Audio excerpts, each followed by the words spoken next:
অপেক্ষা করা বন্ধ করো। সঠিক সময়, সঠিক সুযোগ বা সবকিছু ঠিকঠাক হওয়ার অপেক্ষা করছো। সত্যিটা হলো পারফেক্ট সময় কখনো আসে না। আর যাদের তুমি সফল দেখতে পাচ্ছ তারা একদিন তোমার মতোই ছিল, ভয়, সন্দেহ আর অনিশ্চয়তায় ভরা। কিন্তু তাদের একটা জিনিস ছিল, তারা শুরু করেছিল। মনে রেখো, তুমি শুরু না করলে কখনোই বড় হতে পারবে না।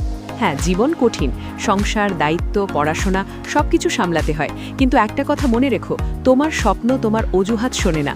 তোমার যদি দিনে মাত্র 1 ঘন্টাও সময় থাকে, সেই 1 ঘন্টা তোমার জীবন বদলে দিতে পারে। প্রতিদিন ছোট ছোট পদক্ষেপ নাও, কিছু নতুন শিখো, নতুন কিছু চেষ্টা করো, নিজেকে একটু একটু করে উন্নত করো।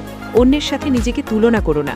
তোমার আজকের শুরু কারো অনেক বছরের পরিশ্রমের ফলের সাথে তুলনা করা ভুল।